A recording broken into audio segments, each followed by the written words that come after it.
Antaranya beliau berkata, waktu sudah banyak berubah. Hari ini bahasa Melayu tak ada nilai ekonomi setinggi bahasa Cina. Apatah lagi berbandingkan bahasa Inggeris. Perjuangan saya dalam hal bahasa Melayu ni adalah bersifat 3D. Dangerous, difficult and dirty. Yeah.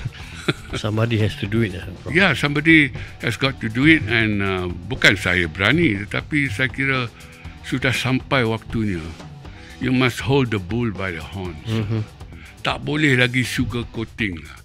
Saya boleh terima kalau wishful thinking lah. Sugar coating saya pantang lah. Saya rasa salah satu peribahasa Melayu yang mungkin patut dihayati, terutamanya oleh orang kata kaum pendatang lah. Nanti kata pendatang marah, tapi in quotes kata, for the lack of better word adalah di mana bumi dipijak, di situ langit dijunjung. Assalamualaikum dan salam sejahtera. Kita kembali bersiaran di podcast Khabarnya. Kali ini adalah episod yang ke-34. Seperti biasa, bersama saya, co-host saya, Encik Zulkifli Osman. Terima kasih Encik Zul. Hari ini kita amat bertuah kerana kita dapat ataupun berjaya mendapatkan Profesor Emeritus Datuk Dr. Teo Kok Siong, Emeritus Professor di Institute Ethnic Studies kita di Universiti Kebangsaan Malaysia. Profesor ni agak kontroversi. Saya yakin siapa yang biasa ikut siaran-siarannya tahu yang dia agak kontroversi, bukan agak lah, pada saya amat kontroversial lah ya. So hari ni kita nak bincang banyak perkara, tapi sebelum kita mula, kita nak minta Profesor cerita sikit sebanyak. Mungkin orang tahu dari segi your academic punya achievement apa semua, tapi kita nak tahu asal usul Prof bahasa Melayu dengan fasih, kadang lebih fasih daripada orang Melayu tu sendiri. Di mana Prof dilahir? Ya, pertama-tamanya terima kasihlah kerana sudi menjemput saya untuk berkongsi maklumat dan juga pandangan tentang beberapa kenegaraan.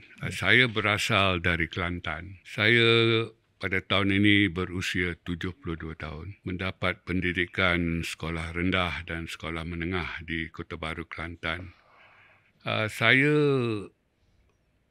dalam kerjaya pendidikan ni, saya bermula dengan menjadi seorang guru terlatih lepasan Maktab Perguruan Bahasa Lembah Pantai.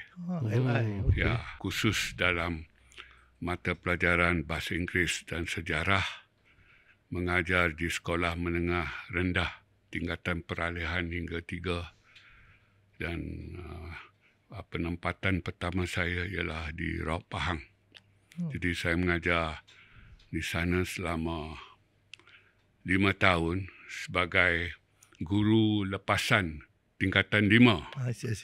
Jadi semasa di Raub selama 5 tahun itu saya memperbaiki diri dengan mengambil peperiksaan STPM sebagai calon persendirian. Sebanyak 3 kali. Kali pertama saya gagal. Kali kedua saya lulus cukup-cukup makan. Kali ketiga, oleh sebab dah banyak pengalaman, saya memperoleh keputusan yang cemerlang. Ya, cukup cemerlang pada waktu itu, sehingga saya ditawarkan belajar di Fakulti Undang-Undang di Universiti Melaya. Itu pada tahun 1979. Tapi saya menolaknya. Tak pernah terfikir saya nak jadi seorang peguam ataupun magistrate.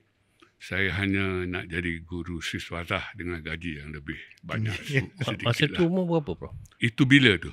Masa STPM yang ketiga. Dapat cemerlang. Saya masuk ke UM sebagai pelajar tahun 1 pada usia 26 tahun. Jadi bukan mahasiswa lah, mahasiswa. Dah berumur sikit. Masih mau long term learning tu masih ada hasrat. Ya, ini kerana saya sewaktu tingkatan 4 itu saya banyak bermain daripada belajar, dan itu terbawa-bawa ke tingkatan 5. Jadi dengan saya banyak bermain daripada belajar, saya masih mampu memperoleh grade 2 untuk SPM atau MCE lah. Jadi saya fikir kalau saya belajar dengan lebih tekun, pasti saya akan dapat grade 1 kan. Jadi di situ datang keinsafan untuk saya menebus apa-apa lah dosa. Dan saya nak belajar lah. Jadi saya mengambil STPM sebagai calon persendirian. 3 kali ya? 3 kali. Kali pertama gagal terus. Yalah.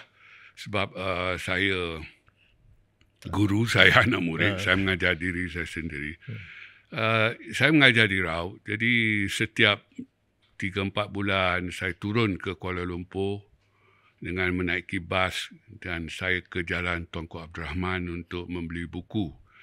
Pada waktu itu tahun 75 tu, 76, ada banyak kedai buku besar di sepanjang Jalan Tunku Abdul Rahman, Pustaka Antara dan sebagainya. Correct. Yalah, saya bukan terus hebat lah. Sebab saya kagum dengan gigihnya tu. Sampai 26 tahun baru masuk universiti kan. Ya. Tapi the fact is that Prof ambil STPM tu 3 kali. I mean, setengah orang tu bila try first time dia gagal, second time cukup makan, kata cukup lah dia kata. Orang katakan ini Prof sanggup pergi ambil 3 kali tu. That is satu orang kata tabik lah, tabik orang. Inisiatif kuat orang kata kan. Okey Prof, sebelum kita lebih lanjut ni, saya nak Prof lahir di Kelantan. Ya. Di mana tu? Di Wakaf Baru. Wakaf Baru? Ya. Dekat nak sampai Tumpat lah. Ya, di dalam daerah ataupun jajahan Tumpat lah. Yes. Ya.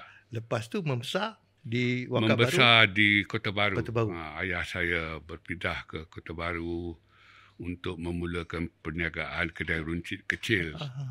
Yang kecil-kecil lah. Ya. Saya biasa Kelantan. Di mana tu? Saya duduk di Kota Baru. Saya saya kerja di sana lah masa tu. Transfer dari Kuala Lumpur. Saya duduk dekat jalan nak pergi Pengkalan Cepa. Taman Uda Murni tu. Ya. Jadi masa di situ saya kenal lah juga ada beberapa orang kata orang Cina tak ramai. Tapi kalau di Kota Baru tu, kalau kita pergi kedai pun ada. Kan, ramai jugalah. Jadi satu perkara yang saya dapati, yang bila saya lihat Prof, bila Prof kata asal dari Kelantan, kebolehan berbahasa tu.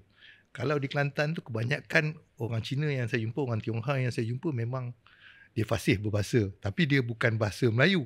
Dia bahasa Melayu Kelantan, dialek dia.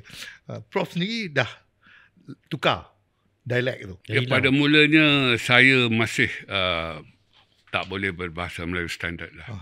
Sewaktu saya jadi guru pun saya masih ada slang apa ni lah, slang Kelantan. Saya menghadapi masalah juga, tetapi lama-kelamaan saya boleh menguasai bahasa Melayu standard. Tetapi sekali-sekala bocor juga. Terlepas juga. So macam mana keadaan Prof membesar di Kota Baru? Pergaulan, siapa, adakah kawan-kawan Prof tu lebih ramai orang Cina ataupun lebih ramai orang Melayu? Ya, bapa saya membuka kedai runcit kecil di Lundang. Jalan nak ke Kuala Kubang Krian itu. Jadi itu kawasan Melayu. Jadi sudah tentu saya membesar dalam kawasan Melayu. Tetapi semua bukan Melayu di Kelantan, fasih dalam bahasa Melayu Kelantan. Bukan saja orang Cina, orang Siam, orang India dan termasuk orang asli lah. Jadi mengapa fasih? Saya kira sebab orang Melayu Kelantan mereka tak peduli siapa yang dilawan bercakap itu, mereka akan terus berbahasa Kelantan. Mereka tidak akan ubah bahasa mereka demi pihak yang dilawan bercakap itu. Ini lain dengan di sebelah Pantai Barat. Macam saya rupa macam Melayu kan. Jadi pada satu ketika itu saya menghantar kereta saya Proton ke Shah Alam di Glenbury untuk penyelenggaraan itu. Jadi budak-budak Melayu di sana ingat saya Melayu, bang, kalau abang lapar di sana kantin, nanti Zohor surau sekian-sekian. Jadi saya kata terima kasih.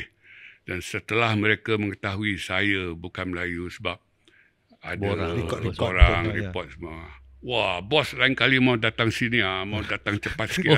Terus tukar slang. Saya kata apa ni?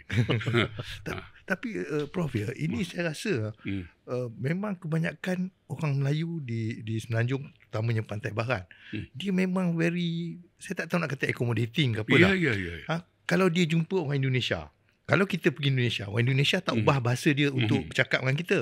Tapi kita di sini, kalau jumpa, kita sedap kita punya slang pun ikut bahasa Indonesia. Kalau jumpa orang Cina, kalau Cina tu tabah, kalau Cina tu tak bercakap bahasa Melayu yang fasih, kita terus automatik akan orang kata bercakap bahasa pasar yang kita anggap dia lebih faham. Ya, saya kira ini dari satu segi kesopanan lah, untuk berlaku sopan kan. Maknanya kita bercakap dalam bahasa yang senang dipahami orang. Yang senang difahami. Tetapi saya kira gejala inilah yang menyebabkan masih wujudnya bahasa Melayu pasar sampai hari ini. Sedangkan faktor-faktor sosialnya dah tak ada lagi. Jadi saya kira ada keperluan sangat-sangat di sini agar orang Melayu tidak berbahasa sedemikian. Jadi mereka terus berbahasa Melayu yang betul, tetapi yang mudah-mudah lah. Bukan dipahami bukan dalam bentuk bahasa pasar begini kan. Sebab keadaan sosialnya sudah lama tak ada. Tetapi bahasa Melayu pasar itu masih wujud. Jadi saya kira antara sebabnya ialah orang Melayu sendirilah yang masih mengamalkan. Yalah, tapi Prof, stereotip tu ada di mana-mana, di iklan, di televisyen, di panggung wayang. So dia nak bermula, kita nak bentukkan perubahan tu dari mana? Daripada universiti ke, daripada mana nak betulkan bahasa tu? Saya kira masyarakat. Jadi orang Melayu perlu insaf. Insaf tu perkataan kasar. Tapi ada juga orang Melayu tak boleh cakap, dia cakap pasar juga, dia tak ada Melayu. Orang Melayu bagi saya, kalau dalam istilah linguistik, bukan bahasa pasar, bahasa basahan, kolokil. Macam 10 sen. Sepatutnya 10 sen. Perempuan, kan. Tolong kau nanya. Nanya, bukan tanya. Jadi itu bukan bahasa pasar. Itu bahasa kolokal, bahasa basahan, bahasa percakapan seharian. Jadi bahasa pasar ini ialah bahasa yang nahunya dipermudahkan, salah. Telornya, apa ni? Orang kata apa? Cara pengucapan itu disesuaikan dengan rhythm bahasa yang kaum yang lagi satu tu kata kan. Saya tu bila kita bercakap kalau dengan orang India, kita siap ada ikut giling dia macam dia. Tapi Prof, logat Kelantan bukan macam tu ke? Macam dia bukan awak nak pergi mana, dia kata mu nak pergi mana? Itu bahasa basahan lah, dia lokal. Itu bahasa basahan lah, bahasa percakapan seharian ataupun kolokil, bahasa kolokal. Jadi itu biasalah. Dia ada beza mesti ada beza. Kita harus lihat ranahnya lah, domainnya kan. Kalau kita katalah nak beli barang di pasar, takkan kita nak berbahasa Melayu persuratan, siap dengan imbuhan dan sebagainya. Jadi kita berbahasa Melayu kolokal itulah, bahasa Melayu basahan. Bahasa Melayu pasar itu lain, iaitu bahasa Melayu yang jelek, yang tata bahasanya tak betul. Maknanya kalau orang Cina bercakap bahasa Melayu pasar, mereka gunakan kata-kata Melayu tetapi nahunya masih nahu Cina. Sebab tu orang India kata, saya nasi makan. Kan? Sebab nahunya begitu. Dia menggunakan cara pemikiran dalam India, dia bercakap dalam bahasa Melayu. Tapi dah makin kurang kot Prof. Macam tu. Ke ada lagi? Saya kira ada masalah besar lah tentang penguasaan bahasa Melayu ni. Ia masalah besar sehingga dititahkan oleh ketua negara kita semasa baginda menyempurnakan istiadat pembukaan penggal ketiga Parlimen 15 pada Februari tahun lepas. Dan dalam titah itu baginda bertitah, setelah 60 tahun lepas kan, tertubuhnya negara, masih terdapat generasi hari ini yang tidak menguasai bahasa kebangsaan. Dan masih terdapat generasi hari ini yang tidak memahami cara hidup kaum lain. Jadi di situ mesejnya ialah kita gagal dalam beberapa aspek pembentukan negara bangsa. Dengan izin, we fail in certain aspects of nation building. Jadi itu sesuatu yang serius. Apa berlaku dengan integrasi kita sehingga sudah 61 tahun masih terdapat rakyat yang tidak mengenali. Bukankah ni satu side effect daripada toleransi kita? Maknanya kita perlu perketatkan kita punya toleransi? Bagi saya mungkin ya, tetapi bagi saya melihat ini kegagalan sistem pendidikan kita lah.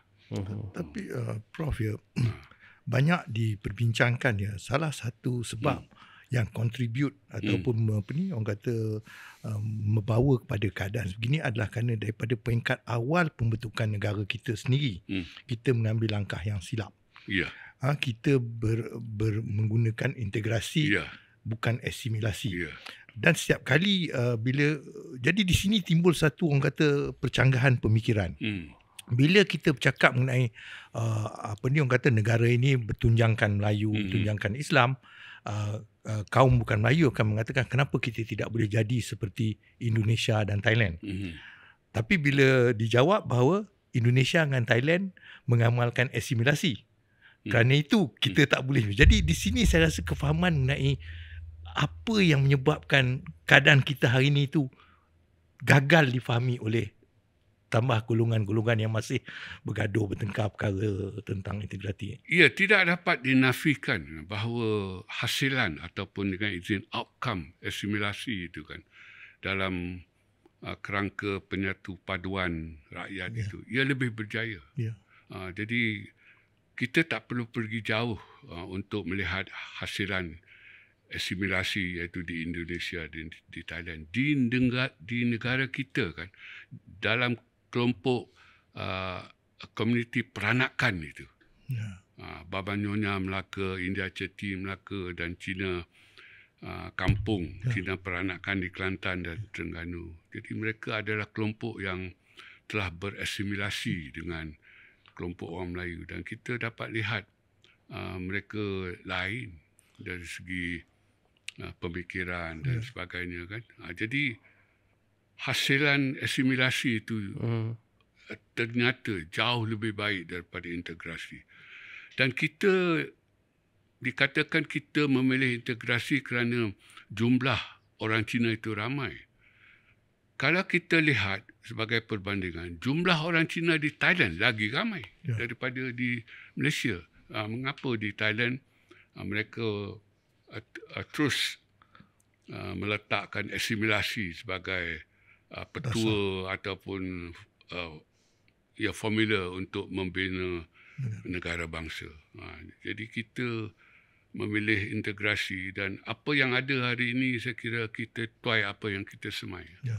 Prof, kita pilih ataupun benda tu terjadi naturally? Kita pilih ke apa? Bagi saya kita pilih sebab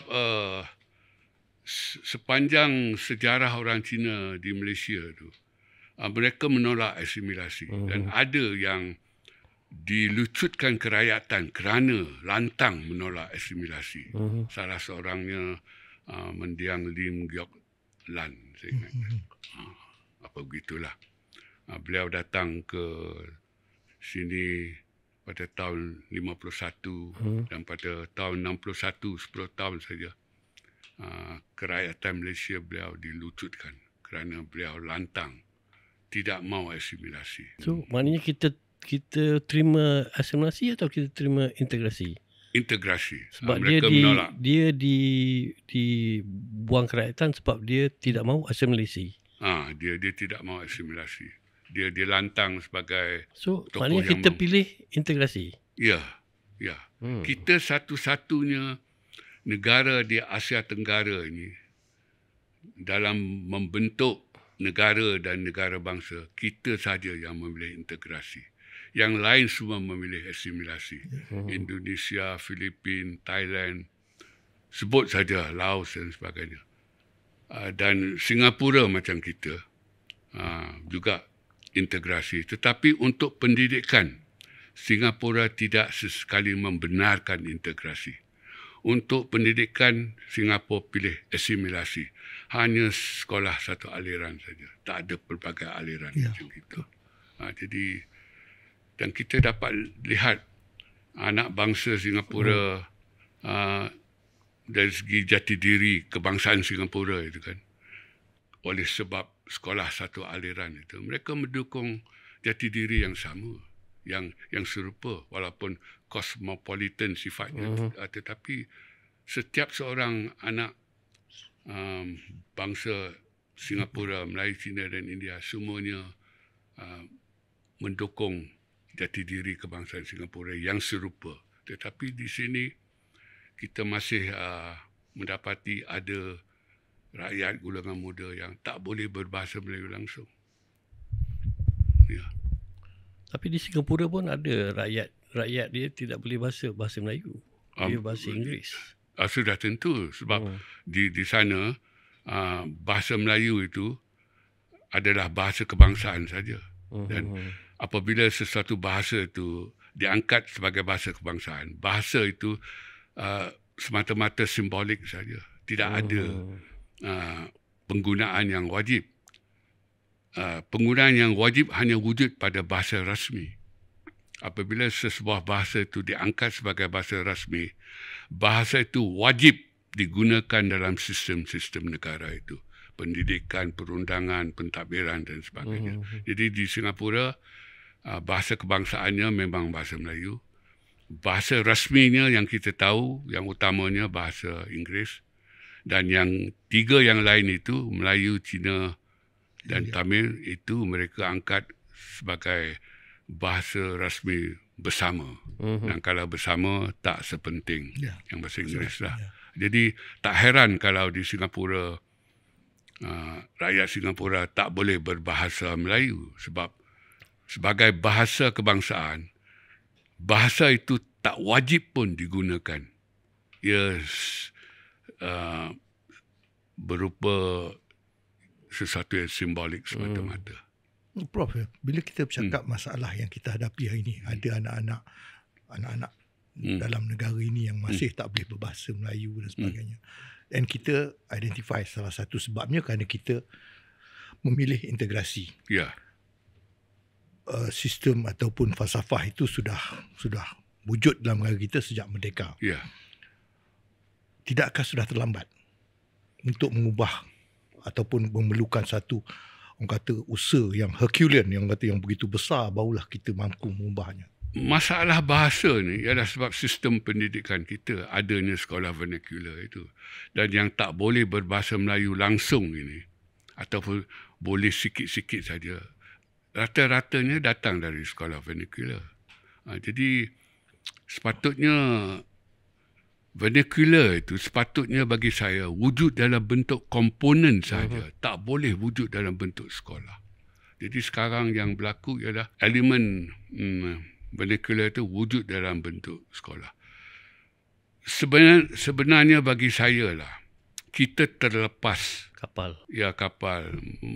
Bukan terlepas lah. Kalau terlepas mungkin datang balik kan. Kalau miss opportunity mungkin datang balik. Lost opportunity. Sepatutnya selepas peristiwa berdarah 13 Mei, kita laksanakan sekolah satu aliran. Sebab pada waktu itu negara berada dalam keadaan darurat. Semua fluid lagi lah, boleh semua traumatik. Jadi boleh sangat kita lakukan, kita wujudkan sekolah satu aliran. Jadi sekarang tak mungkin lah setiap kali soal sekolah satu aliran diungkit, jadi kita berpecah untuk seketika serang menyerang antara satu sama lain. Jadi menjawab soalan itu, tak mungkin kita boleh patah balik kepada asimilasi lah. Mungkin kalau ada keperluan yang nyata, mungkin kita boleh buat.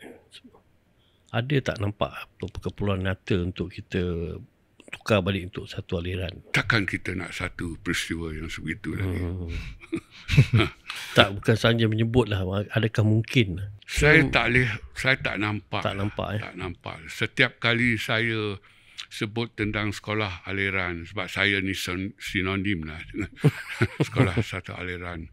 Boleh lihat saja di dalam media sosial bagaimana serangan itu terhadap saya, dan kita berpecah untuk seketika serang menyerang antara yang Melayu dengan bukan Melayu. Jadi, dan agak malang sekali masyarakat Cina sebagai contoh. Masyarakat Cina sendiri pun tidak mahu menangani masalah ini. Masalah anak-anak Cina yang tak boleh berbahasa Melayu. Sebab dia tidak nampak keperluan itu, mungkin. Mereka tidak lihat. Ya, kerajaan pernah berusaha kan. Seawal tahun 2015 lagi, sewaktu itu saya di dalam jawatan kuasa untuk menangani masalah ini. Jadi kerajaan pada waktu itu ingin menambah waktu pendidikan mata pelajaran bahasa Melayu ini. Tambah waktu. Itu pun untuk tahap 2, darjah 4, 5 dan 6. Kalau darjah 1, 2 dan 3 mungkin terlalu kecil kan. Ia dibantah habis-habisan oleh NGO Cina, aktivis pendidikan Cina. Jadi bantahan mereka akan berakhirkan penambahan itu akan menjejaskan identiti sekolah Cina sampai ke tahap itu. Jadi, dan apabila perkara anak-anak Cina di sekolah medikular tidak fasih dalam bahasa negara kita ni, ada aktivis pendidikan Cina, NGO dan sebagainya kata, bahasa Melayu bukan bahasa ibunda orang Cina, ia bahasa kedua saja. Jadi kalau bahasa kedua, ia tak sepenting bahasa pertama. Jadi jawapan-jawapan sebegitu adalah sesuatu yang tak membantulah. Dan yang paling malang sekali, ada seorang bekas menteri penuh, seorang Cina, waktu pentadbiran 22 bulan itu. Dalam satu ceramah pembangunan parlimen, saya diminta oleh penganjur waktu itu Dewan Rakyat untuk bercakap tentang kepentingan bahasa Melayu. Jadi selepas saya bercakap tentang kepentingan bahasa Melayu dalam konteks bahasa Melayu itu sebagai bahasa negara, menteri ini beliau telah meninggalkan majlis itu, tetapi soalan beliau dan komen beliau itu dibaca oleh orang lain. Jadi antaranya beliau berkata, waktu sudah banyak berubah. Hari ini bahasa Melayu tak ada nilai ekonomi setinggi bahasa Cina. Apatah lagi berbandingkan bahasa Inggeris. Paling jauh penyebaran bahasa Melayu ialah ke Indonesia saja. Kalau itu datang daripada seorang guru, maknanya pemimpin itu guru. Kalau cikgu kencing berdiri, anak murid kencing berlari. Jadi kita ada masalah yang besar. Masyarakat Cina sendiri tidak mahu mengaku adanya masalah ini untuk sama-sama baiki kan. Dan selalu saya peringatkan kepada mereka, you live in a Malay Muslim land, you know, and you are expected to live by by her expectations. One of them is to speak good Malay. I mean, I think it's a fair expectation. Expectation. Tapi saya dikecam dan sebagainya. Jadi perkara yang saya buat ini, bagi saya akan terus buat selagi hayat di kandung badan. Tapi saya nak bagi tahu, kalau boleh saya pinjam istilah pekerjaan 3D ni. Jadi perjuangan saya dalam hal bahasa Melayu ni adalah bersifat 3D. Dangerous, difficult and dirty. Somebody has to do it. Somebody has got to do it, and bukan saya berani, tetapi saya kira sudah sampai waktunya. You must hold the bull by the horns. tak boleh lagi sugar coating lah. Saya boleh terima kalau wishful thinking lah. Sugar coating saya pantang lah. Jadi saya hold the bull by the horns. Saya bersifat tegas. Pendekatan saya berkonfrontasi. Ya, maknanya semua orang Malaysia patut sedar yang ini satu masalah besar lah, Prof. Orang Cina ke, orang Melayu ke, orang India, Dayak ke apa, kena sedar lah. Apa erti kerakyatan yang dipegang kalau bahasa negara tidak diketahui? Tidak ada tempat lain di dunia di mana rakyatnya tidak mengetahui bahasa negara. Ini hanya berlaku di Malaysia. Dan apabila kita bangkit perkara ini, saya seorang saja yang bangkit. Tak ada orang nak sambut, tak ada pemimpin nak tolong sokong dan sebagainya. Ialah kerana that will be costly for them. Bukan satu subjek yang popular. Okey Prof, kita dah lebih 20 minit. Kita take a short break, lepas kita sambung nanti.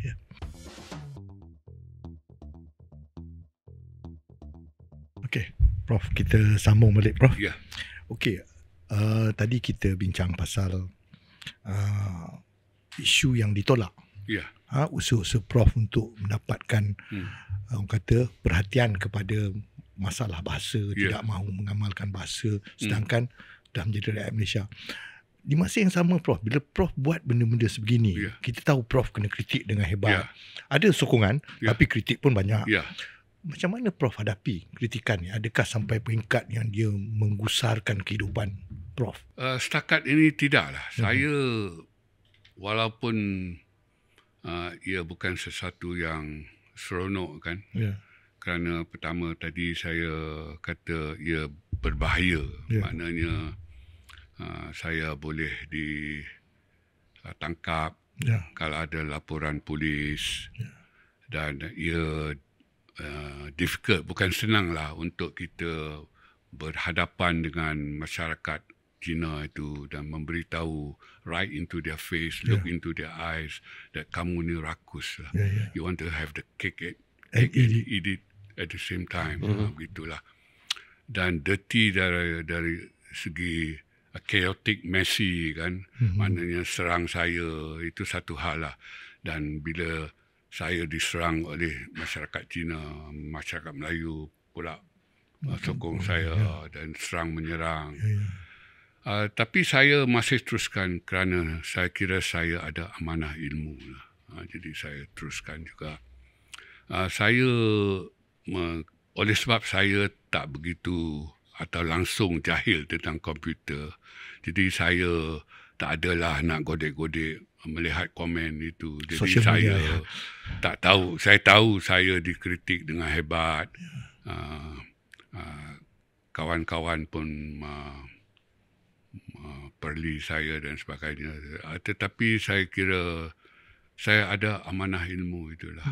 Jadi saya perlu teruskan perkara ini walaupun ia tak menguntungkan saya pun. Jadi saya kira ia perlu dilakukan seperti Cik Zul kata. Dan saya cuba belagaklah sedikit sebagai negarawan lah, ataupun seorang nasionalis lah, lakukan sesuatu untuk negara. Begitulah. Prof, bila Prof melalui semua ini, Prof masih ada rakan di kalangan orang Cina? Sudah banyak kurang. Sudah banyak kurang. Jadi mereka pun mengelak saya pun juga mengelak mereka. Jadi masing-masing tahulah apa yang saya lakukan dan saya pun tahu apa yang sikap mereka. Tetapi saya kira saya lakukan semua ini untuk negara. Tapi agak mengherankan Prof, bila kita bercakap mengenai masalah penolakan kepada keperluannya, dia penolakan bahasa itu satu, penolakan kepada keperluan memahami bahasa Malaysia jika mahu menjadi rakyat Malaysia. Jadi tapi perkara ini tidak berlaku di kalangan orang Cina yang duduk di Pantai Timur contohnya. Prof daripada sana, saya juga biasa di Terengganu, saya lihat mereka sedangkan nak katakan mereka ini daripada bukan daripada kaum orang kata etnik Cina yang keturunan suku sama ke apa, kebanyakannya ada yang bercampur juga seperti orang di sini, orang kata Hokkien ke orang Cantonese ke apa dan sebagainya. Kenapa di sana lebih mudah? Keadaannya sudah banyak berubah sekarang. Dulu memang sebab dulu rata-ratanya tidak bersekolah apa Cina. Dan sekarang ada proses resinifikasi. Kononnya murtad Cina balik kepada ototok Cina. Jadi ramai anak Cina bersekolah di sekolah Cina. Jadi keadaannya sudah banyak berubah. Jadi keadaan di Kelantan hari ini masih tak seburuk di pantai barat lah. Tetapi sudah memperlihatkan bibit-bibit Cina totok itu. Ini kerana mereka ke sekolah Cina. Kalau dahulunya lain kerana mereka tak bersekolah di sekolah Cina, sekolah Inggeris ataupun sekolah Melayu, sehingga ramai yang pandai menulis Jawi dan sebagainya. Dan saya kira pendidikan vernacular ini perlu dilihat kembali lah, kerana hasilannya adalah sesuatu yang nak kata anti nasional pun boleh juga. Dan sebenarnya kan orang Cina ini semenjak dahulu lagi, kalau dari segi pendidikan mereka terbagi kepada dua, yang English educated dengan yang Chinese educated. Jadi yang English educated ini memang tak boleh menerima yang Chinese educated. Dan keadaannya sama lah. Yang Chinese educated pun tak boleh menerima yang English educated. Jadi pendidikan itu menyebabkan mindset yang berbeza. Jadi kalau yang sekolah Cina itu kita dapat lihat yang ada pada hari inilah. Mereka tak dapat melihat the bigger picture dan sebagainya. Jadi dan masalahnya perlembagaan kita pun mengatakan bahawa kewujudan sekolah Cina tidak bertentangan dengan perlembagaan. Jadi ia akan terus wujud lah. Jadi keadaan. Daripada Prof, apa negatif result negatif untuk sekolah vernacular ni? Apa dia hasil negatifnya? Mereka menjadi Cina yang totok. Tak nak campur orang lain. Ya, maknanya bahasa Cina itu dilihat sebagai sesuatu yang hebat. Saya kira walaupun diberitahu bahawa memang dari satu segi bahasa Cina itu bahasa besar di dunia. Tetapi di negara kita, mengikut dasar bahasa di dalam negara kita, bahasa Cina adalah vernacular saja. Noktah. Maknanya ia bahasa untuk orang Cina saja. Dan sebagai vernacular, ia penting dalam ranah domestik, ranah keluarga. Paling-paling boleh lagi dalam ranah komuniti Cina. Dia tak boleh penting, apatah lagi dominan dalam ranah negara. Tetapi yang berlaku di Malaysia hari ini, vernacular itu begitu dominan dalam ranah kenegaraan. Ya, kita pun dengar apa cerita-cerita lah, macam kalau iklan di surat khabar punya hanya berbahasa Mandarin. Perkara-perkara itu menjurus ke situ lah. Kalau bahasa itu dipentingkan, dia boleh lead to other things maknanya. Ya, maknanya dalam bahasa yang agak neutral kan. Banyak ada buruk sangka perkauman itu. Dan bila kita cakap sesuatu yang umum gitu, ada yang faham, ada yang tak faham. But when I spell it out one by one, yang itu jadi melenting. Laporan polis bahawa rata-rata orang Cina dia pandang rendah kepada yang bukan Cina. Kita tahu tapi kita tak nak bising lah maknanya. We know it, but we don't want to address the elephant in the room. Dengan sikap sombong budaya mereka itu. Jadi kita dapat lihat ada keengganan untuk integrasi itu. Dia saya rasa selain daripada keengganan mereka tu, Prof. Saya rasa salah satu perkara yang saya perhatikan lah secara peribadi dan juga saya baca, bahawa dalam tempoh sejak merdeka dan sebagainya, kita tidak pernah address satu perkara pokok. Pemimpin, terutama pemimpin sekarang, bercakap mengenai multiracial.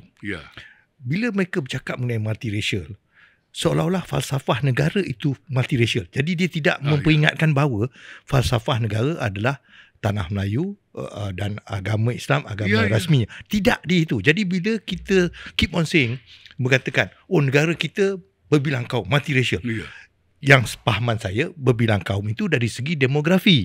Bukan falsafah negara. Jadi bila itu tidak diperjelaskan, jadi rakyat yang rata-rata, termasuk juga orang Melayu, yang tidak memahami konsep bagaimana negara bangsa ini dibina, maka berlakulah sikap, kalau multiracial, sama-samalah kita. Dia tidak ada beza lah dengan apa yang disarankan dulu oleh DAP Malaysia itu. Saya boleh bersetuju dengan itu. Maknanya penekanan bahawa ini bumi Melayu Islam itu tak ada. Jadi dalam hal ini saya kira itu pun budaya orang Melayu yang tidak mau riak dan sebagainya. Tetapi ia harus difahami lah. Dan akhir ini apabila ada tuntutan nak sama rata, sama banyak, maka timbullah bahawa timbul naratif bahawa negara ini negara Melayu Muslim. Dan saya selalu menggunakan naratif itu semenjak dahulu lagi. Dan orang Melayu sendiri pun tak berani gunakan naratif itu. Jadi bangsa Cina pun tak senang dengan saya. Melayu pun tak ada bising. Engkau yang lebih daripada Melayu bising. Melayu pun tak ada yang mengatakan ini bumi Melayu Islam. Saya pula yang memperingatkan mereka ini bumi Melayu Islam. Majmuk itu dari segi kependudukan seperti yang Cik Samsul kata. Jadi sekarang kita nak ubah naratif itu. Jadi ia begitu sensitif. Dia satu lagi saya lihat ni kecelaruan sebelum wujud Malaysia, tanah Melayu saja atau Melaya, benda itu tidak begitu orang kata berkecamuk. Bila wujud pula Malaysia, masukkan pula Sabah Sarawak, tambah sekarang Sabah Sarawak mengingatkan bahawa mereka itu rakan kongsi, bukan sebuah negeri. Sabah dengan Sarawak pula, cara mereka mempamerkan diri mereka bahawa mereka adalah negara contoh dari segi multiracialism. Sedangkan dia sendiri mengamalkan perkara yang sama. Maknanya negaranya berpaksikan kepada Bumi Putera. Dan walaupun mungkin di pihak agama mereka tidak begitu tekankan, tapi dari segi bangsa memang ditekankan bahawa Bumi Putera. Tapi bila mereka datang berbicara dengan orang kata pihak di Semenanjung, kita tidak mahu berlaku seperti di Semenanjung. Mementingkan Melayu Islam, sedangkan dia sendiri masih berpegang pada Bumi Putera. Cumanya cara orang kata presentationnya itu seolah-olah dia multiracial, sedangkan dia juga bukan multiracial dari segi falsafahnya. Betul, Prof? Saya boleh bersetuju sebab kalau kita lihat sekarang kepimpinan kerajaan itu tak mungkin akan berubah kepada yang bukan Melayu lagi. Dan jawatan TYT itu pun pasti akan terus dipegang oleh etnik Melayu. Jadi Sabah dan Sarawak sekarang ini sudah pun dari segi pentadbiran sekurang-kurangnya lah ketua menteri dan TYT itu adalah bumi Melayu, Melayu Islam. Jadi kita selagi, pada saya lah, selagi bukan Melayu, terutama di Semenanjung, tidak mahu menerima bahawa hakikat bahawa falsafah negara ini terbentuk melalui Malay primacy, dasarkan Melayu dan Islam, selagi itu kita akan terus orang kata bertingkah orang kata. Dan dalam hal ini saya kira ada keperluan sekarang terutamanya daripada orang Melayu untuk mengangkat ideologi kanan itu yang menekankan hal-hal tradisionalisme, hal nativism itu. Dan apa yang berlaku sekarang kita dapat lihat tuntutan daripada kaum Cina dan kaum bukan Melayu ni ialah mereka nak angkat immigration itu supaya sekurang-kurangnya ia sama rata dengan apa nativism itu. Dan bagi saya ini tak boleh dibiarkan berlaku sebab ini bumi Melayu Islam. Jadi nativism itu mesti dipertahankan.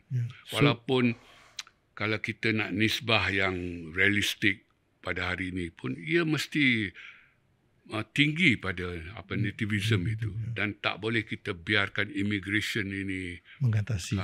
Yang mengatasi. Jadi ada keperluan ideologi kanan itu dipertingkatkan. So maknanya Prof,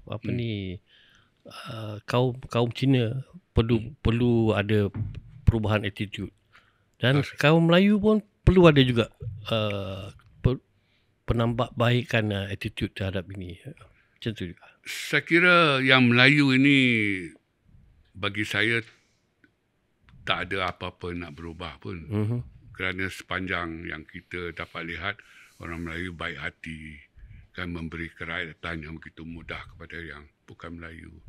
Dan yang bukan Melayu ini, sebagai contoh orang Cina itu, perlu ubah sikap mereka itu supaya lebih terikat dengan negara inilah. Jadi sekarang cara mereka bertindak itu memperlihatkan mereka masih pendatang pada mentalitinya. Walaupun mereka marah tentang penggunaan istilah pendatang kan, kerana dari segi fizikal mereka sudah beberapa keturunan di sini, tetapi dari segi mentaliti itu masih mentaliti pendatang kan. Dan kita dapat lihat dalam isu baru yang berlaku tentang arak itu kan. Kita pun tak faham bagaimana setelah hidup kalau kita ambil sejarah kita lah, dah 68 tahun merdeka kan, bagaimana kewujudan mereka itu tak sensitif langsung kepada aspirasi negara etnik Melayu. Wah, benda tu ada, syarat tu ada dalam warta kerajaan. Saya kira syarat itu satu hal, tetapi kalau tak bergaul pun takkan mereka tak kenal orang Melayu dari segi agama itu kan, arak, makanan-makanan yang tak halal itu. Dan alasan yang diberikan itu boleh menjimatkan wang kerajaan itu tak cerdik langsung lah. Maknanya sebegitu murah nilai kenegaraan tu demi menjimatkan beberapa sen. Ya. Maknanya alasan yang bila tiada alasan. Itu memperlihatkan mereka macam langsung tak ambil. They don't belong to this country. As simple as that lah. Maknanya alasan yang mereka utarakan tentang yang hidangan arak itu kan, semua bukan saja tak masuk akal, tetapi mereka tidak tahu tentang kedudukan negara ini kan. Apabila mereka itu dalam kontrak sosial itu telah menerima setelah diberi kerakyatan, mereka menerima Islam sebagai agama persekutuan. Jadi mereka kena tahu bahawa moraliti nasional itu ikut dikawal oleh ajaran Islam. Nokta. Itu pun mereka tak boleh faham. Jadi saya pun tak tahu nation building kita macam mana sehingga berlakunya perkara sedemikian. Itulah macam saya lihat dengan insiden arak ni, insiden bendera terbalik dan insiden babi semua, nampaknya bukan isolated attitude. Maknanya bukan hanya segelintir, maknanya kolektif ya. Ada benda yang ialah bukan maknanya isolated lah, maknanya nak kata widespread tu tak tahulah, tapi banyaklah. Saya boleh bersetuju bahawa this indifferent attitude is a collective attitude. Adakah ia part of the budaya? Itu boleh kita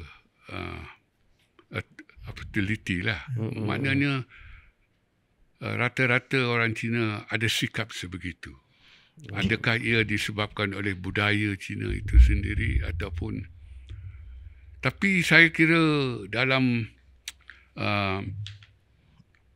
kerja saya yang mereka kutuk saya dan sebagainya kan. Ya kita kadang-kadang dalam family pun kita berbahas dan sebagainya. Ya sudah tentulah alasan yang tak munasabah diutarakan. Tapi akhir sekali, the bottom line is, mereka sebut tentang racial discrimination. Yes. Jadi punca racial discrimination itulah menyebabkan sikap mereka sebegitu. Jadi saya kira sudah sampai waktunya kita minta orang Cina ini, you list down all the discrimination. You list down. Then we go through them one by one. Dan saya percaya most of them are perceptions only. Yeah. Some are true and many more are imagined fear. Yeah. Dia Prof ya. Bila timbul perkataan atau penggunaan diskriminasi ni, dia mewujudkan perception we are being victimized. Ya. Victim. Yeah. Mangsa.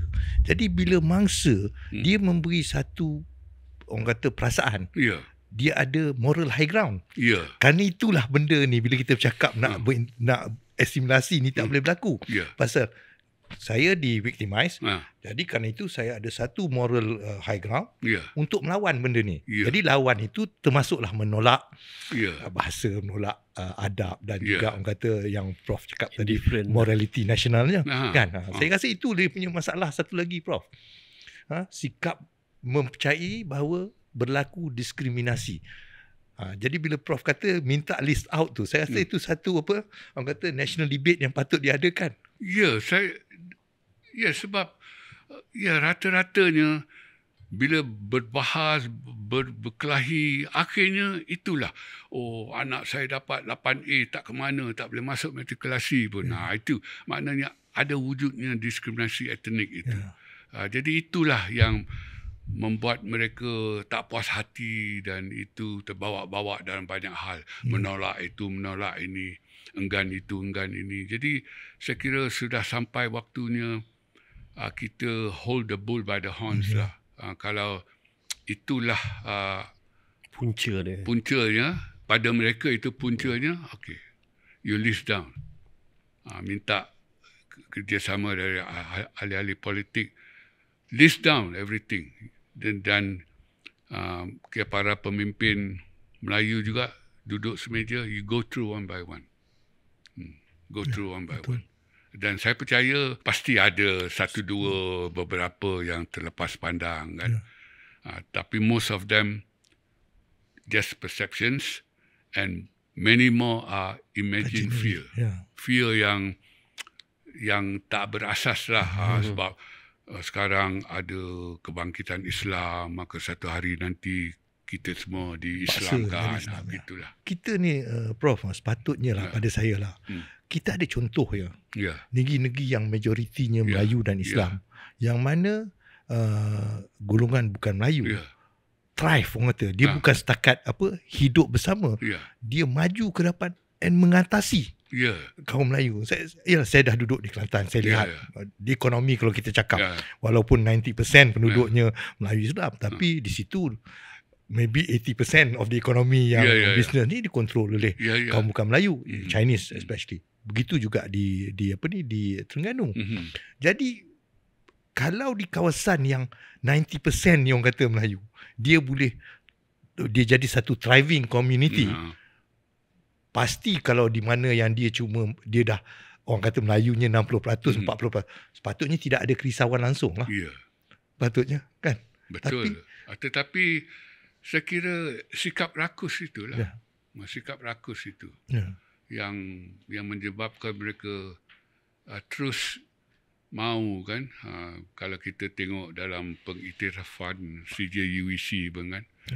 Jadi mereka dah tahu mereka di luar sistem, mereka ada pathway sendiri. Tetapi pada penghujungnya mereka nak juga diiktiraf. Semua kerana kerakusan. Sebab yuran untuk kursus-kursus kritikal seperti perubatan, kejuruteraan dan sebagainya di IPTA murah sekali. Jadi mereka nak untung all the way lah. You want to have the cake and eat it. Itulah. Jadi sikap rakus, sikap indifferent itu perlu sangat-sangat diubah lah. Kalau tidak, selama-lamanya kita macam ni lah. Kita kelihatan bersatu padu sebab kononnya ukurannya tidak ada peristiwa berdarah 13 Mei. Tetapi kita ada trust deficit. Melayu tak percaya pada Cina. Cina tak percaya pada Melayu. India tak percaya pada Cina. Bagaimana kita nak maju? Maknanya kadang-kadang ada satu tokoh yang dari bangsa lain, kerana trust deficit ini kan, kita tak berani nak anjurkan, promosikan. Jadi mungkin trust deficit ini tak dapat dihapuskan 100%, tetapi tak boleh setinggi macam sekarang ini. Balik pada masalah kita nak atasi benda ni. Saya rasa salah satu peribahasa Melayu yang mungkin patut dihayati, terutamanya oleh orang kata kaum pendatang lah. Nanti kata pendatang marah, tapi in quotes kata, for the lack of better word adalah di mana bumi dipijak, di situ langit dijunjung. Prof, saya rasa saya pernah dengar Prof guna peribahasa tu. Ya, peribahasa itu. Tetapi kerana keangkuhan itu, sombong budaya itu kan. Orang Cina selalu didik bahawa budaya Cina itu superior daripada yang lain-lain. Berusia 5,000 tahun tak pernah terputus-putus. Kita bangsa yang hebat daripada orang lain. Jadi kesombongan itulah yang menyebabkan mereka bersikap rakus dan juga sikap tak kisahlah, indifferent tadilah. Jadi saya kira kalau kita terusan begini, kita kelihatan bersatu padu saja. Tetapi hakikatnya kita tak bersatu padulah dalam erti sama-sama mendukung aspirasi nasional yang serupa kan. Apabila kita bercakap tentang kepentingan bahasa Melayu sebagai bahasa negara, jadi mereka melihatnya sebagai tak penting. Jadi mereka selalu membanding-bandingkan bahasa Cina dengan bahasa Melayu. Sudah tentu bahasa Cina itu hebat di pesada dunia, tetapi di dalam negara ini, mengikut dasar bahasa di Malaysia ni, nombor 1 ialah bahasa Melayu, nombor 2 bahasa Inggeris. Selepas itu baru datang yang lain-lain. Bahasa Cina ialah statusnya vernacular saja, tak lebih daripada itu. Tetapi kita sudah silap memberi banyak kelebihan kepada bahasa vernacular sehingga ia mendominasi domain negara. Saya ada satu peristiwa ini masa saya tengah study di England sekitar tahun 2007. Seorang postmaster di satu kawasan kampung di luar London lah Dia ni berketurunan Sri Lanka, tapi dah jadi naturalized British lah. So dia menetapkan satu dasar di pejabat pos. Sana pejabat pos dia orang quite independent lah, tergantung pada postmaster dia. Jadi dia buat syarat, kawasan itu banyak ethnicity pendatang. Dia menetapkan siapa yang datang ke post office dia, kalau tak boleh berbahasa Inggeris tidak akan dilayan, kecuali foreigner dia kata. Kalau you are a naturalized British, kalau you tak boleh cakap itu. So pihak komuniti yang dah jadi orang British ni banyak yang marah dengan dia lah, termasuklah orang naturalized Sri Lankan. Tapi orang British menyokongnya, orang English lah, menyokongnya dengan begitu kuat sekali. So dia become quite a national issue lah. So bila kita bercakap pasal di sini ni, orang kata mungkin sudah sampai masanya, macam Prof, mungkin di kalangan orang kata orang-orang yang bukan Melayu yang merasakan pentingnya bahasa sebagai jiwa bangsa negara. Bukan jiwa bahasa tu bahasa jiwa orang Melayu saja ya. mungkin kalau itu dapat orang kata dikedepankan, mungkin orang akan melihat betapa pentingnya bahasa itu dikuasai. Saya kira bukan saya lah. Saya tak boleh diangkat lah sebab reputasi saya sudah buruk lah. Mungkin orang lain seperti Tan Sri Lee Lam Tai ke yang kelihatan neutral kan, disayangi oleh orang Cina dan bukan orang Cina pun.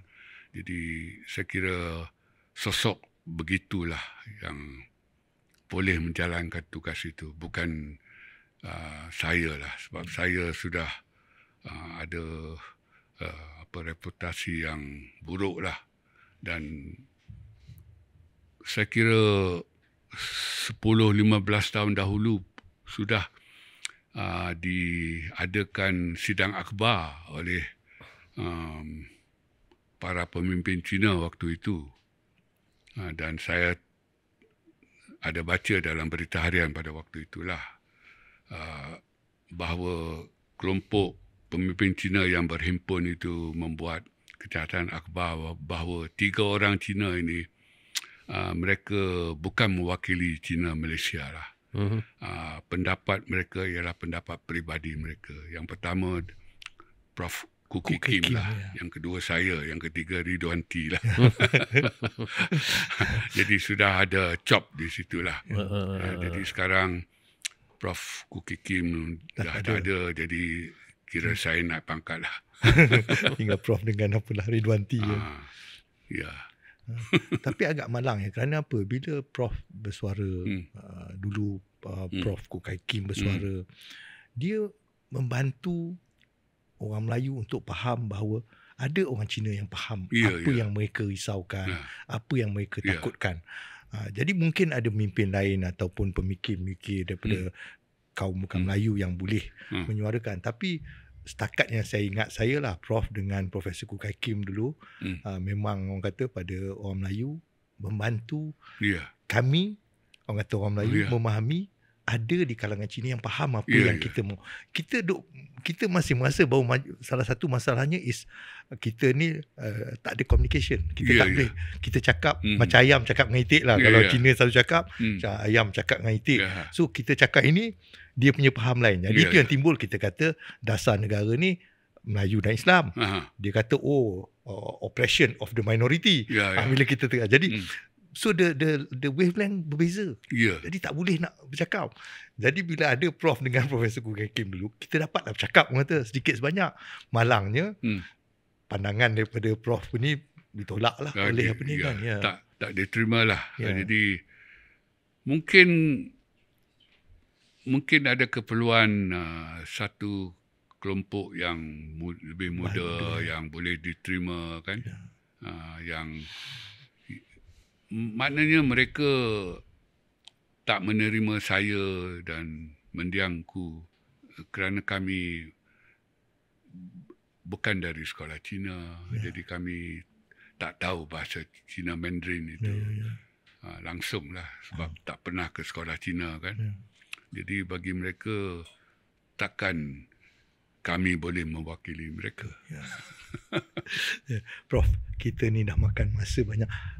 Anything yang Prof nak pesan pada penonton kami sebelum Prof kita tutup ni? Apa yang Prof nak pesan? Bagi saya lah, saya kira walaupun negara ini terpaksa memilih integrasi, kalau tak boleh pilih asimilasi, saya kira kalau integrasi itu dijayakan dengan betul lah oleh yang bukan Melayu ni, ia tak seburuk yang ada pada hari ini lah.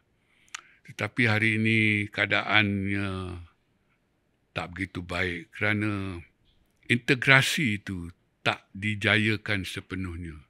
Kita masih dapat lihat keengganan untuk berintegrasi itu kan, dengan alasan bahawa bahasa Melayu bukan bahasa ibunda kami. Betul, tetapi ia bahasa negara kamu.